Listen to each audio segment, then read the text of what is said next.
That just did not sit right with me. I didn't like it. And so I was sitting waiting for my turn to talk. And I realized that what I really wanted to talk about at that point was what he had just said.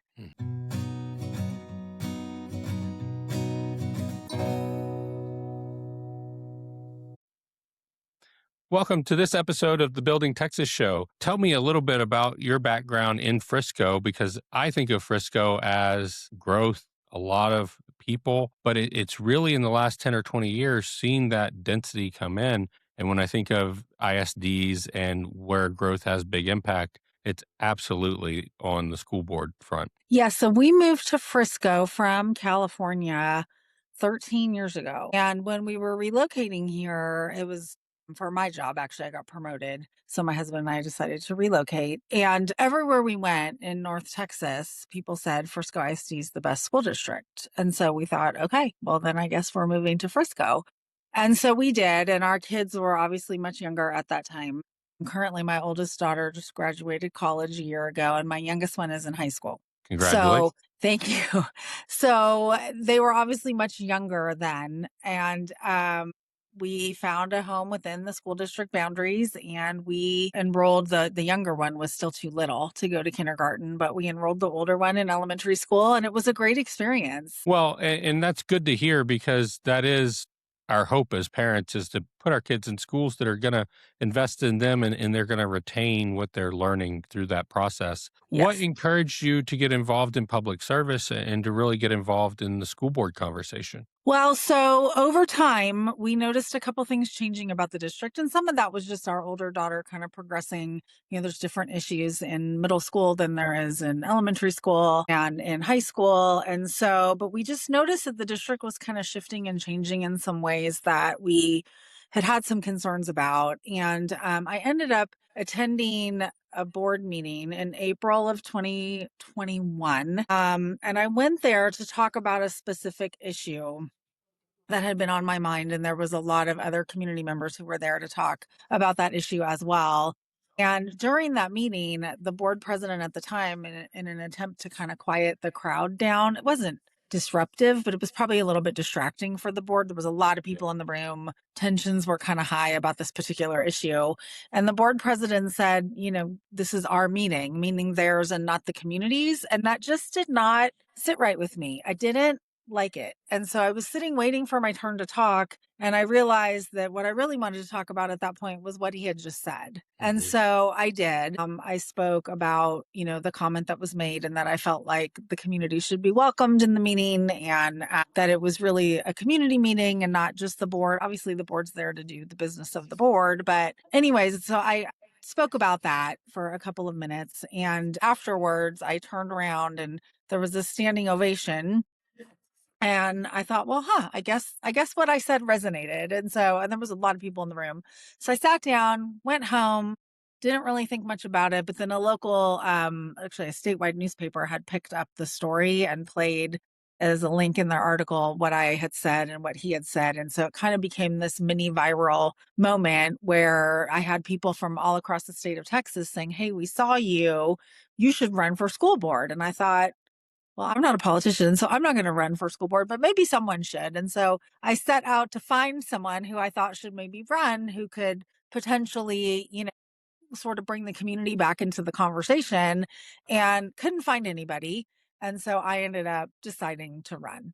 And that was kind of in that whole like parents take back your school board kind of movement. So I ran in 2022. And so there was a lot of like parents, regular parents, just like me, running for school board to try to make some changes. And so I sort of got a little bit swept up in that. And my race ended up getting statewide and national attention for that reason. What has it been to come in as a mom and as an HR executive, as somebody who didn't have political aspirations, but was drawn to the role? Well, it was an interesting experience, and I ran for reelection last year. So I got reelected to my second term, which will run until 2028. I was sort of the underdog in that race. I was expected not to win. The local level, they all said, you seem great, but you can't win. You know that, right? And I thought that I could, and I knew that I could in a lot of ways. And I just said, I'm just going to give it my all and see what happens. And obviously I won, but I wasn't a politician. I still say that I'm not a politician, even though I guess when you win 2 elections, you probably are somewhat of a politician.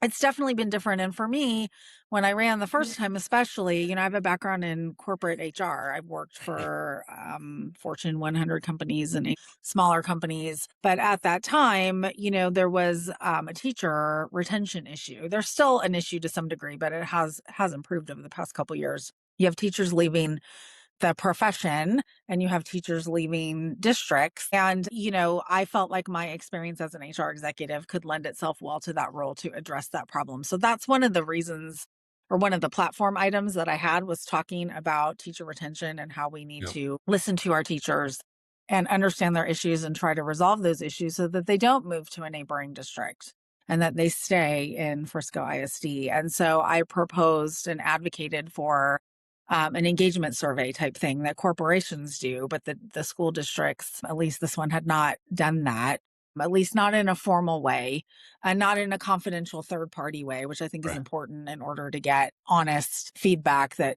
people feel comfortable sharing. And so I'm proud to say we've been doing that now. It started right around the time I joined the board, and we're still doing it. And I think it was a good step in the right direction. And our turnover has improved a little bit, or I should say, our retention has improved. Our turnover has decreased a bit.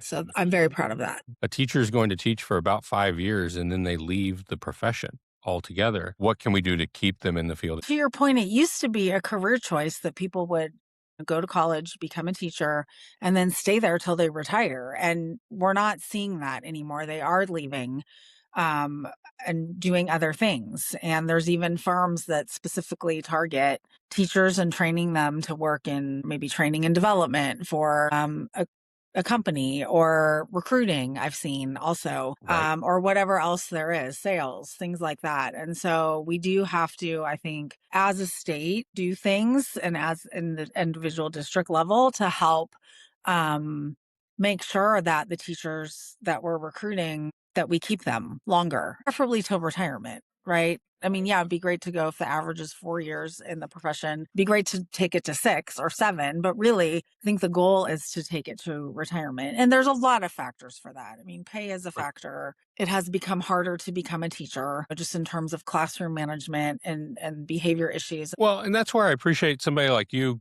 joining a board as a corporate HR leader. You've had experience in all forms of those people, leadership, human capital conversations. And I wonder, as just a curious person, how is that conversation progressing in individual districts that maybe don't have an HR leader sitting on the board that has experience working with large groups of professionals, and that professional development track is something that corporations spend a lot of money, time, and effort on really ensuring is there. And I wonder if it's the teachers union that takes that role, if it is corporate partners that come in and take Coca-Cola or Chick-fil-A, think of your favorite brand. Are they Uh-huh. coming in and investing in school districts and teacher education? Because my hope is that someone at the state level is having that conversation with boards and board members like you that may share that experience. Yeah, I think so. I think some of those partnerships, at least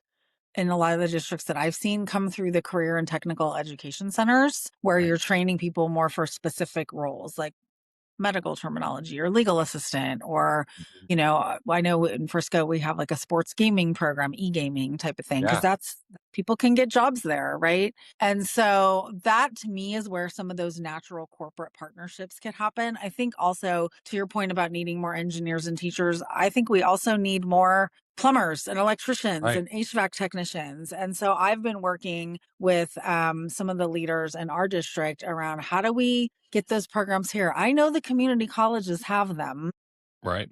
but how do we get them embedded in the high schools so that we start a little early, so that these students, when they graduate, they can enter a plumber's apprenticeship program and start making $60,000-$70,000 a year or two out of high school. And you don't need a college degree, and you don't need to take on debt, and you don't need to spend 4 years, and you can do something. I have a neighbor who is a plumber, and he owns his own business, and he makes a couple $100,000 a year, and he has a very hard time hiring Right.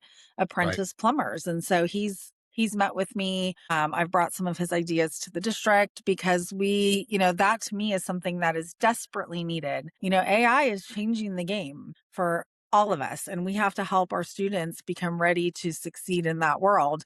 But I don't think AI can replace your toilet or stop a water main leak, on your property. They can't do that. So we need people who can do that. So we've got to help our students now be ready for these careers that will be in high demand and already are. Advisor. Yeah, I'm an advisor for a startup called Founding Up, and their thesis is how do we connect kids through technology to what their passion is, to what they can really do and do well and want to do. And when you talk Yes. about vocational, we have some great P-Tech programs here in the San Antonio area that are focused on welding. Welders are coming out Yes. of high school with a lot of opportunity very Yeah. early in their career. But we also have students graduating P-Tech programs with 60 college credit hours because of those Uh-huh. relationships with community colleges. And so through Founding Up, we're doing a lot of work in the DFW Metro with those colleges and the community colleges to say, how do you do workforce development? How do you help someone find their career track? And I appreciate that you mentioned plumbers, electricians, the trade, Uh-huh. because it was stigmatized for so long. You've got to go to Yes. college. There's some great software engineers and software stories about not going to college. That's right. And it becomes more important, Right. right? Because if there's fewer options, because AI is going to take away and automation is going to take away some of the traditional jobs that, you or I might have gone into being a little older, right? Than Right.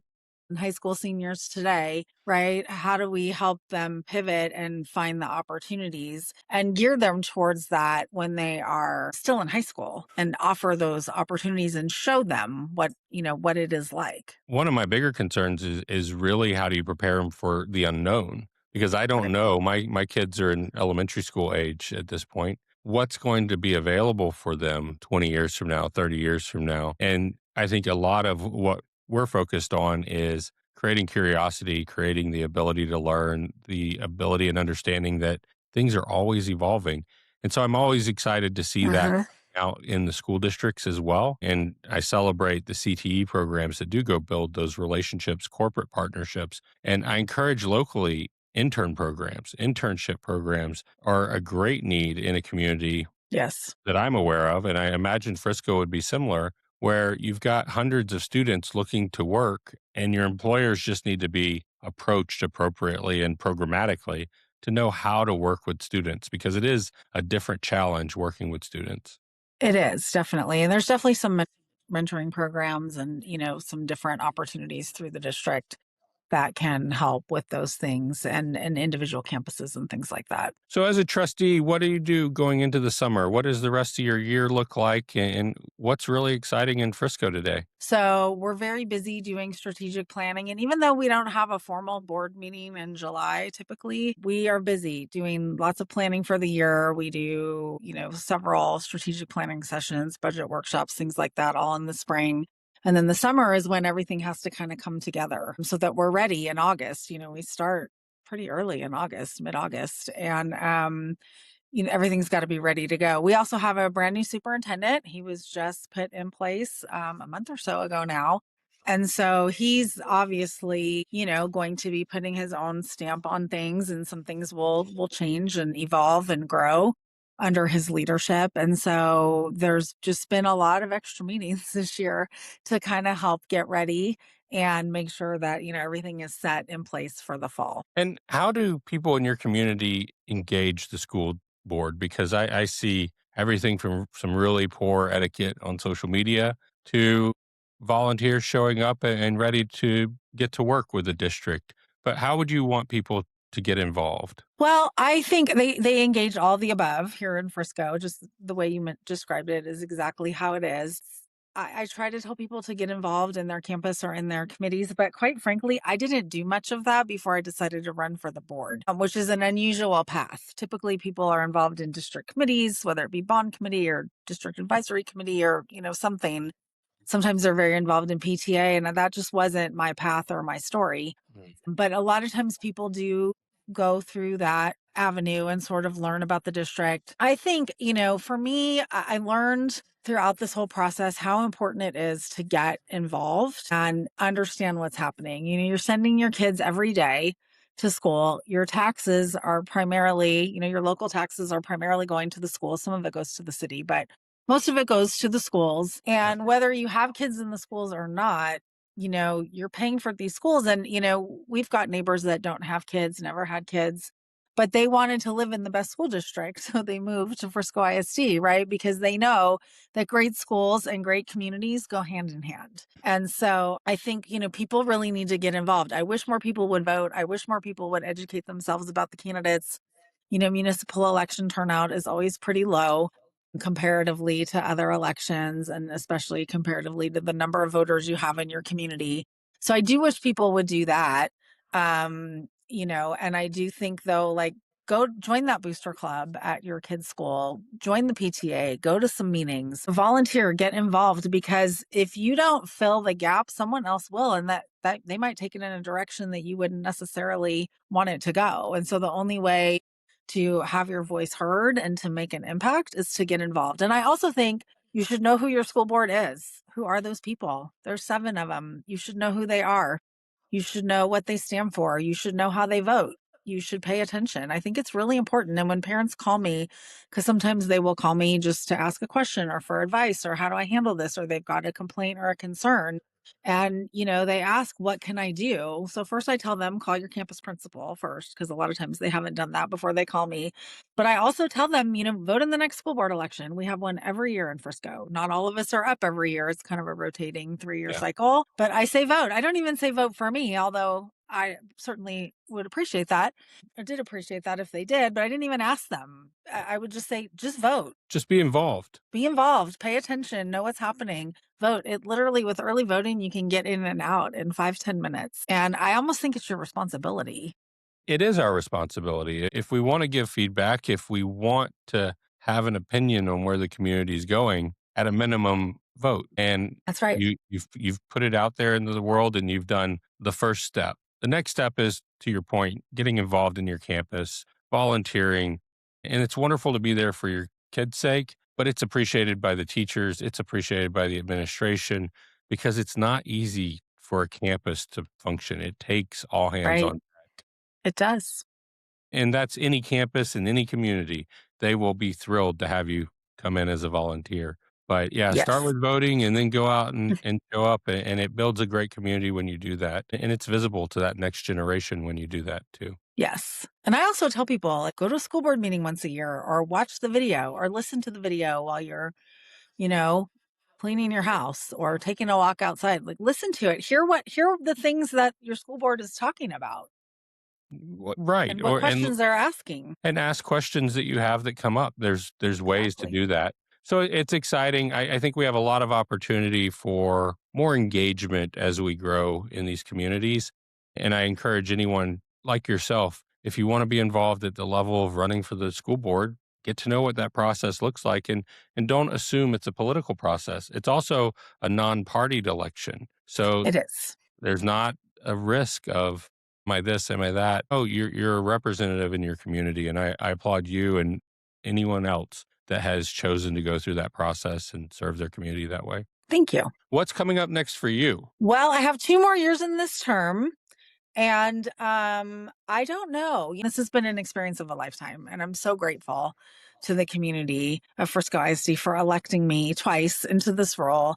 And, you talked a little bit about some ugliness. There's certainly been some of that, but most of it has been very positive. And I've met some amazing people and made some amazing friends. And it's just a life experience that I wouldn't trade for anything. And at the end of my life, whenever that is, I know that this is going to be one of those things that I'm the most proud of that I did. Not just running and winning, but also the way that I served and how I tried to do the best I could to fight for families and to help make Frisco ISD a great school district. And that's what I've tried to do every day. There's been some bumps and bruises along the way, especially my first couple of years. It was a little rough, but But all that being said, it has been mostly positive. In fact, almost all positive and a great experience. And I wouldn't trade it for the world. And where we are now as a district, I was actually talking to our superintendent this morning, and I told him that I was more optimistic about Frisco ISD and just the direction that we're going than I felt in a really long time. Not that there's been anything negative before, but just the new energy that he's brought to it has been just, it's been great. And I'm so excited about what he's going to do next year and how, and, the way that he's going to work with the board to really, take Frisco ISD to the next level, because we've got some challenges. We have enrollment challenges. We have serious enrollment challenges, and we've got to figure out how to work through that. We are no longer growing. Our enrollment is now declining. And so that's going to be huge. But I do feel like we're going to, handle it the best we can and do the best we can. We're not going to be at the point where we're growing again. Those days are over. We're at a new stage in our life cycle. And that's what happens to districts as they mature out, right? They start out, they grow, they stop, they decline, and then they hopefully find a steady state somewhere in the middle of all that. And that's where we are right now. So that's creating new challenges that we haven't faced before, but I still feel very optimistic about our future and where we're going. And I would choose it again. It's interesting because you are landlocked as a district. And so as Yes. soon as it's built out, you've hit max capacity. And then it's just the ebbs and flows of population shift. And that is Yes. a dynamic that changes. Yes. It's a great thing for people to think about. I'm thrilled that there's an HR professional like you on the board thinking about those concerns, because it does come with a background in people leadership that is, I think, needed in communities and conversations like this. So I applaud your efforts and look forward to seeing you do more things in the future. The HR background has been helpful, I will say, just because, those tough conversations that you have, those tough decisions you have to make, it's never really been foreign to me because I've just been doing it for so long. So it's helped a lot. That's probably the one thing that's helped me more than anything on this board, is having that background and just knowing how to deal with people and meet them where they're at and understand where they're coming from, and, not taking things personally, and just really, being open to feedback and giving feedback, and all of those things that I've done my whole career has definitely served me well here. Well, it's a tremendous way to be building Texas in the work that you do and the impact that you have as a school board trustee, as a mom, as an HR leader, in all of those roles. It's building the future of Texas. And I applaud, again, those that do that, those that serve. And for you, thank you for spending time with us today and telling us about Frisco and the Frisco ISD and the fun that comes in with being a trustee. Thank you. It's a great job. I love it. I've had the chance to do so many things, help families at graduations. I'd be able to hand diplomas out to students whose families I know, or students who I've met along the journey, or families. And that's one of the best things to be able to do, and see, the culmination of all their hard work and kind of the end of the beginning, right? And see what they're going to do next. So it's been a true honor. Well, thank you again for serving the community that way. And I look forward to you serving in the future as well. Thank you. Thank you for having me.